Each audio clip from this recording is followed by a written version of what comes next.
Hey everyone, welcome to Tim's Vinyl Confessions. I'm Tim Derling, and I'm very pleased to welcome back Mr. Bob Cesca to Tim's Vinyl Confessions. Hello, Bob.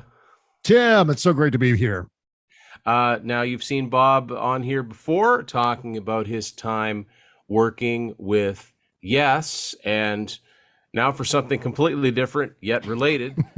He mentioned during that interview that we did that he also worked for Motley Crue. So that's what this one's going to be about. I'd like to find out more about your experiences working with one of the legendary hard rock bands of the 80s and an interesting bunch of personalities and an interesting point in their career too. So Yes. um, yeah, Bob, thanks for coming on again and talking to us about your experiences. And yeah, let's hear a little bit about how you ended up working for Motley Crue. Well, it's kind of a similar setup to the Yes story as we discussed in the magnification episode.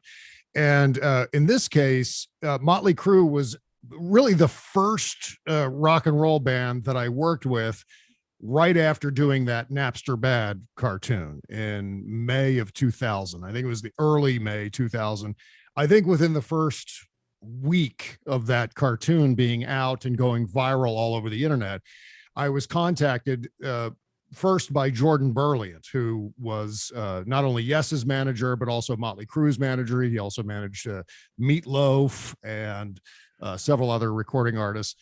And so he asked if I was interested in doing a version of Napster Bad that involved Motley Crue. So the idea was that Motley Crue was responding to Metallica's lawsuit against Napster. And here I am in the middle of all of this. So it was like Motley Crue wanted to take a jab at Metallica and that sort of crusade against Napster, while at the same time kind of jumping on board with the success of the Napster Bad cartoon.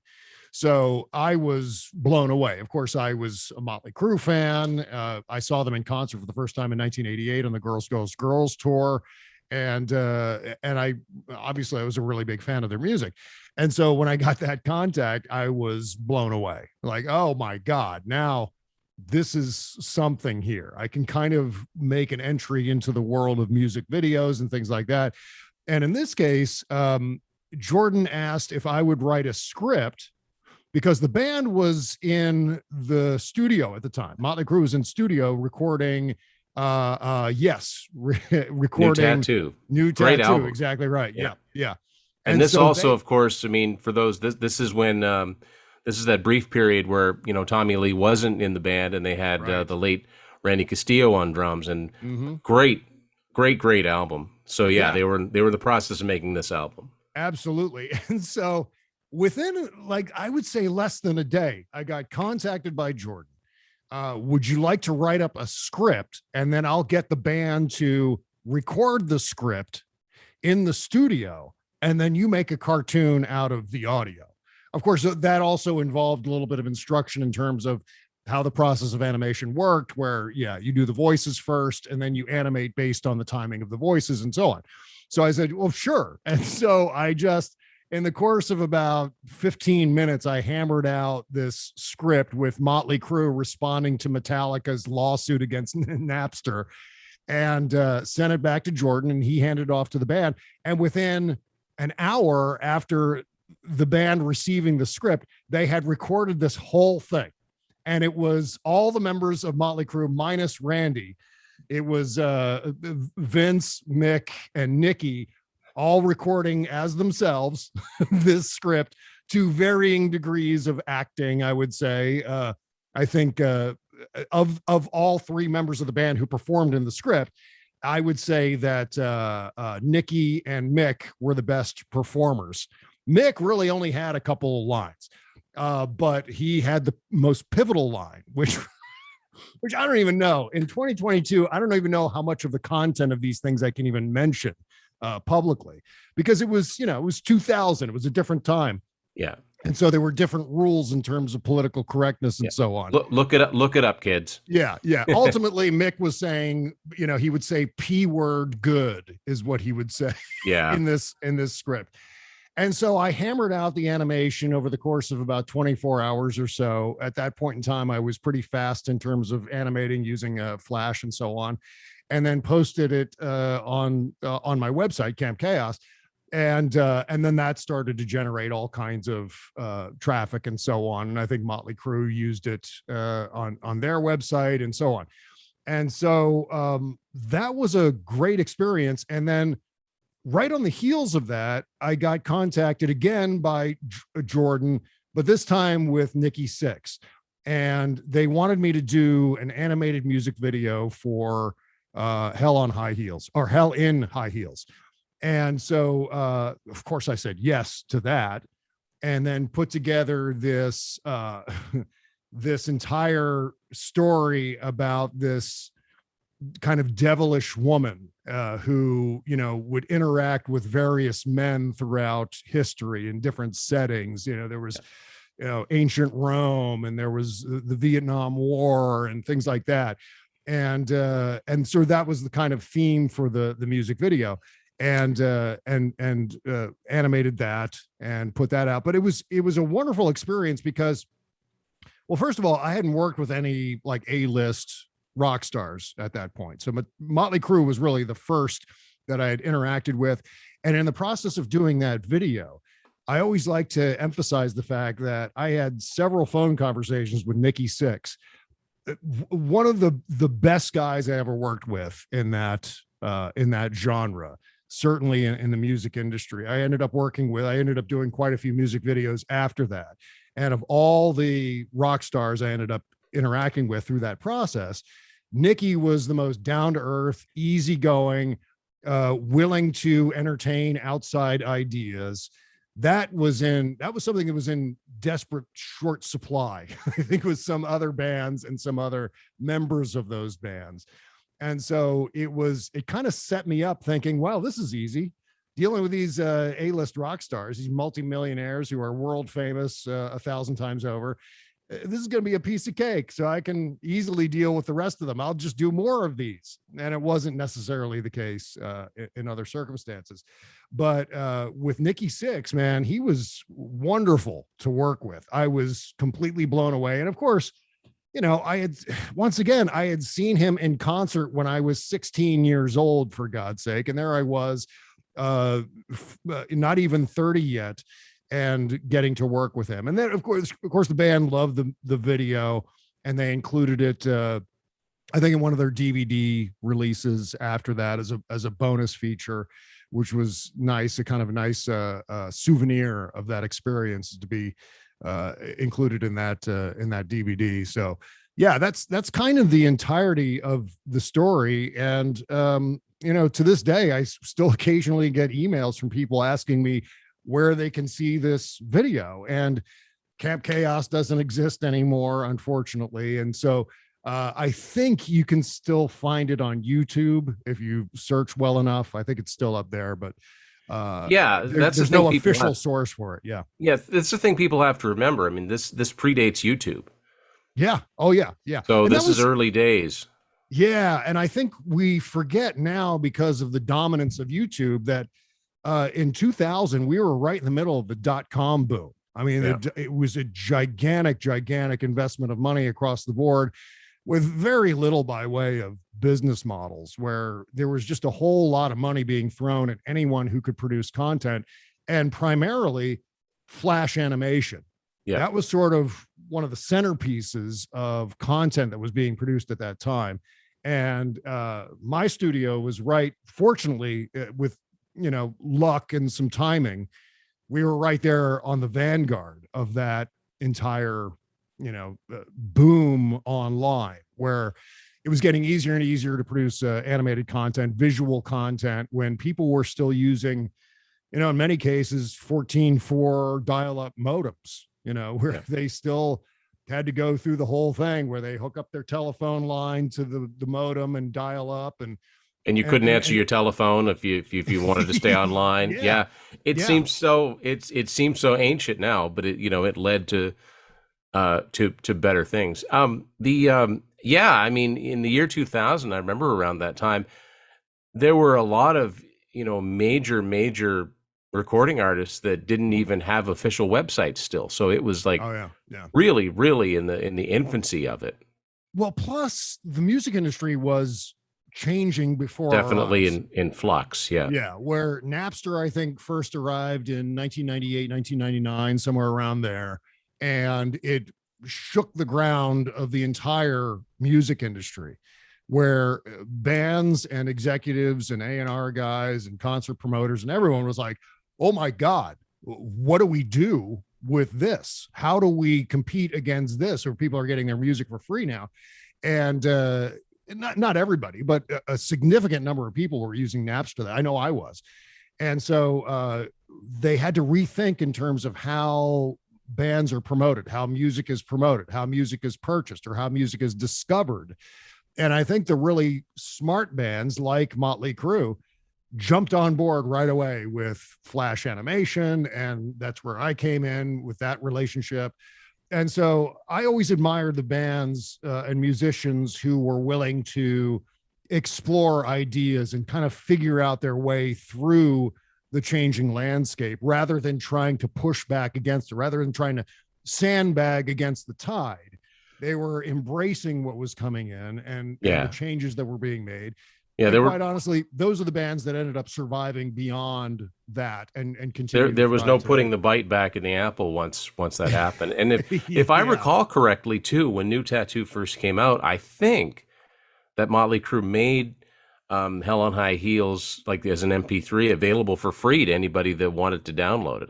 I'm pretty sure I remember that correctly. So, which was smart because it was like, well, they are giving away music, just not all of it.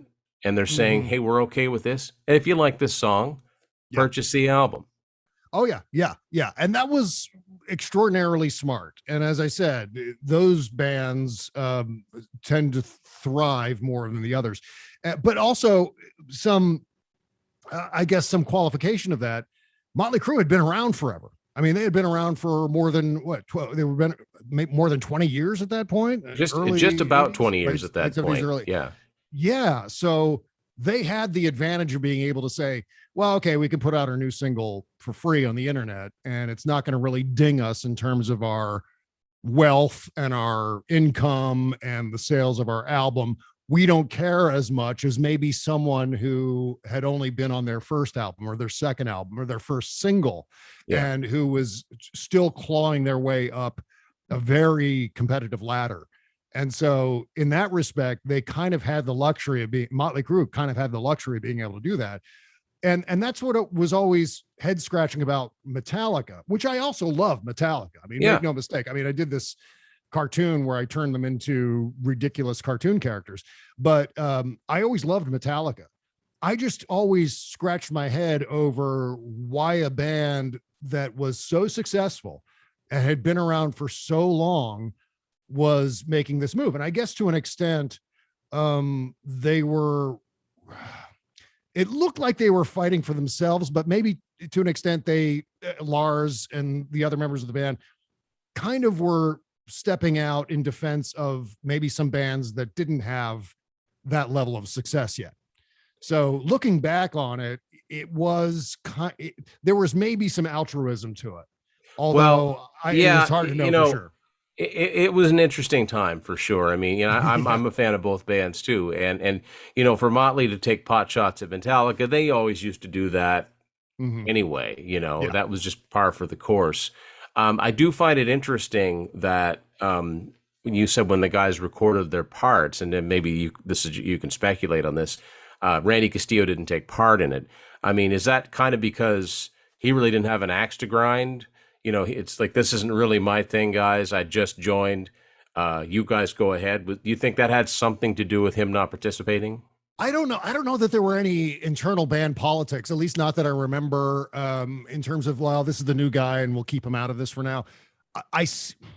Something tells me, Tim, that the reason he wasn't in on that was because he had already recorded his drum parts and he wasn't with the band at that point in time in the studio. You caught them at a good time. They're all together in the studio because you didn't have to do the herding cats thing. Yeah. So, I mean, it was really primarily Nikki and Vince who were doing most of the dialogue in this cartoon.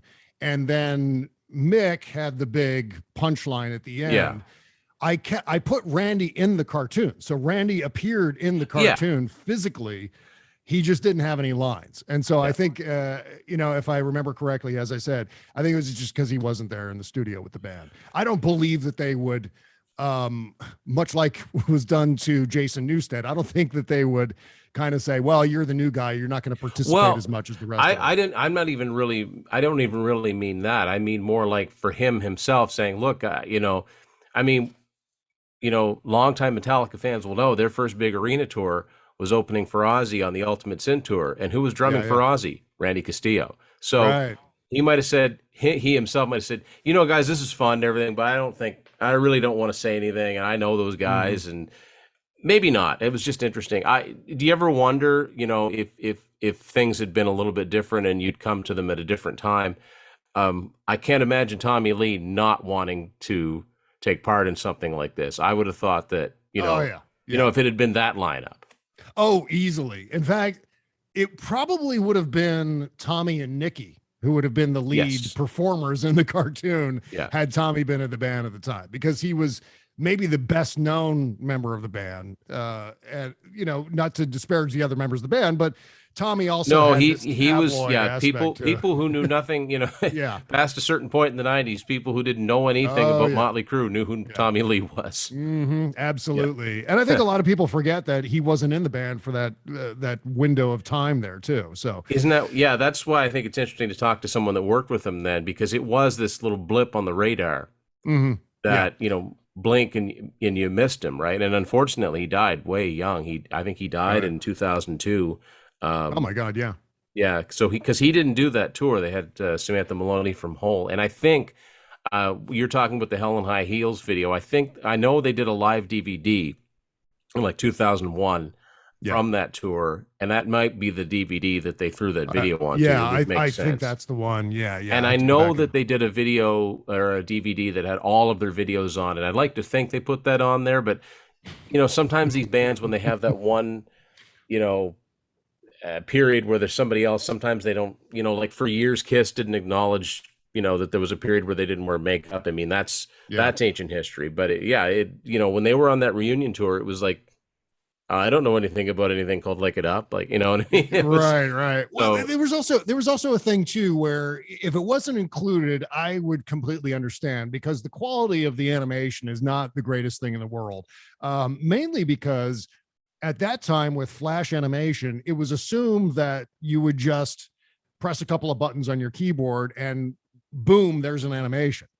I think I was partly responsible for that misapprehension from a lot of people, because with Napster Bad, for example, that was a cartoon that I produced from beginning to end in about 36 hours, like maybe 2 days total work on that thing. And it became a working assumption that all Flash animation was done quickly and therefore was kind of rough around the edges. So had it been a real process, I would have recorded the vocals, put together storyboards, done an animatic, had a team of animators doing in-betweens and things like that. At that point in time, it was just me. I was drawing with my mouse. I didn't even have there was no technology for drawing on a light pad or anything like that. It was all, as crude as can be. So, which worked very, very well on the internet for a significant period of time. But I think as a memento of a song or a period of time in a band's development or an album or whatever, it's maybe not something that you want to preserve forever and ever and ever. It's not Fantasia or a Disney movie. Well, it's a real moment in how technology was advancing, and I think that's important for people to remember. It's like when someone, a younger kid now looks at an Atari 2600 game. Yeah. And which I grew up with that, right? And sure, me too. What is that? Yeah, no, that square is you. You have to get from there to there. That's a castle. It is like, trust me on this. But if it wasn't for that, you wouldn't have had what came after. So You Yeah, know, yeah. that, you know, you were pioneering, just like Motley Crue were pioneering, getting in on, you know, they were smart enough to get in on that. And I would imagine that probably had a lot to do with Nicky, because he's always struck me as a smart guy. You know, I loved it when he had Sixth Sense. You know, he was a great interviewer. And so, yeah, Mhm. it doesn't surprise me that you probably had the most back and forth contact with him, because, you know, he's the songwriter and he's always been the ideas guy in that band. Well, he was the one who discovered the Napster Bad cartoon. Someone had sent it to him, maybe someone else in the band, I don't know. But he found out about Napster Bad and seen it and loved it, and then mentioned it to Jordan. And that's when Jordan reached out to me. It wasn't a matter of band's management or the record label or anyone contacting me separately from the band. It was actually Nicky's idea to to do something with Motley Crue responding to Metallica. Well, I So mean, even, you know, even if he didn't have sort of a oh yeah, well, we've got to go after them for this. If yeah, they didn't do it, somebody would have, right, right. And because also, they just opened themselves up to it. oh yeah, yeah. And I wanted to mention too about the quality of the video. Thank God for Trey Parker and Matt Stone with South Park, because South Park kind of established this ironic, lower resolution kind of On animation purpose. and made it, Yeah. on purpose, Yeah. and made it successful. In this case with Flash, at least speaking for myself, I know there was a lot of people who took a long time, used Flash in a very traditional animation sense. Their output was lesser, but their quality was much better. Um, you know, for me, it was a little bit of the South Park influence, a little bit of the ironic, low quality animation, but it was also a matter of turnaround times and expectations and budgets. I mean, you know, the money was not gigantic, at least when it came to music videos.